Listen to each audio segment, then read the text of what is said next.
Well, I woke up to a story that was kind of fascinating, and it's really making me crunch because the way this person dropped all these Twitter or X posts about it.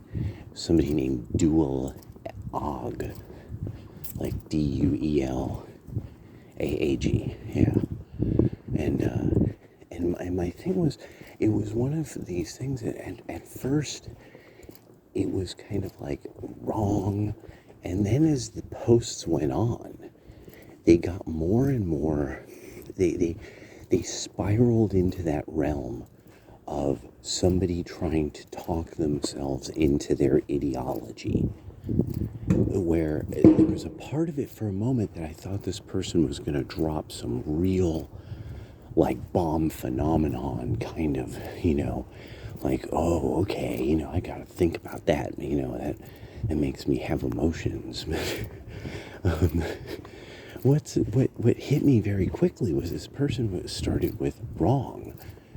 They started with this thing of like, yeah, nobody is going to get together and gatekeep the games and blah blah blah. And it's like, actually, obviously, that's what's about to happen. That's quite clearly what is about to happen.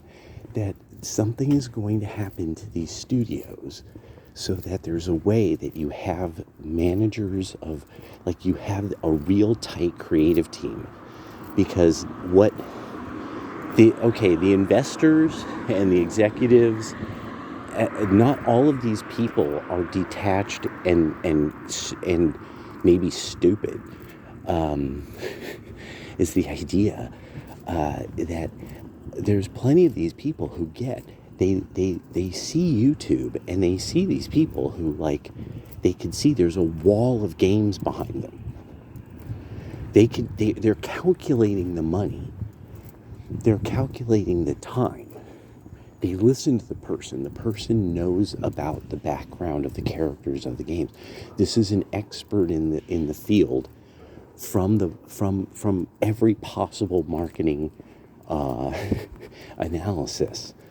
They know the product. So when these people then have the quick meme clip where it shows, like, 1,000 women working at some company, and you see, like, kind of this little handful of men sprinkled in like sesame seeds on a bun, they know what they understand the idea. These are people who are adjacent to Elon Musk right now in the world of electronic stuff and entertainment and content and things like that. So they know what he did. They have people, don't worry, there's people analyzing who did he cut and how did he know to cut them. I guarantee you, there's a lot of money going into trying to figure out what was his criterion, and then how did he switch things around so that he could run the company on 75% less personnel. How did he do that? How did he figure out who was Pareto's distribution? Who was literally Pareto's distribution? Yeah. So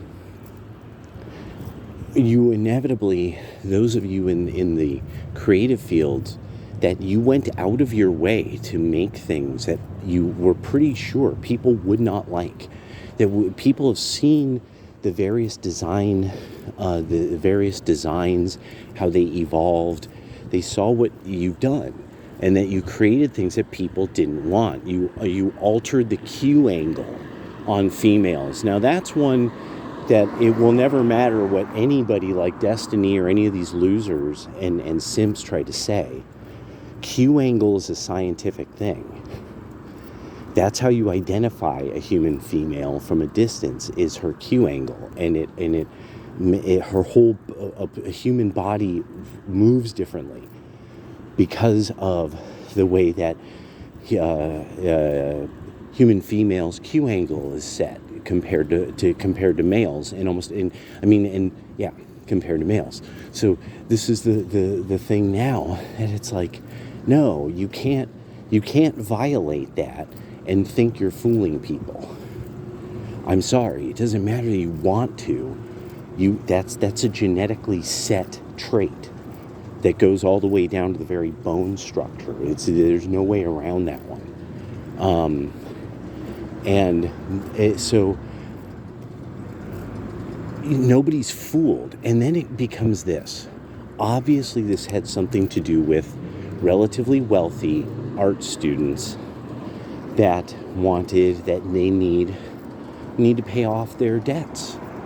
And their parents are probably wealthy, and their friends' parents are wealthy, and a lot of these people probably work for finance and work in government institutions and educational institutions, and they're able to get these people grants for their games, like you saw in Norway and in Canada and most likely in the United States.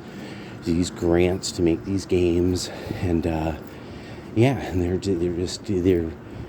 just cleaning up that way, cleaning up on both ends, So yeah, it's nothing but cream. So there we go. My quick thoughts on that later.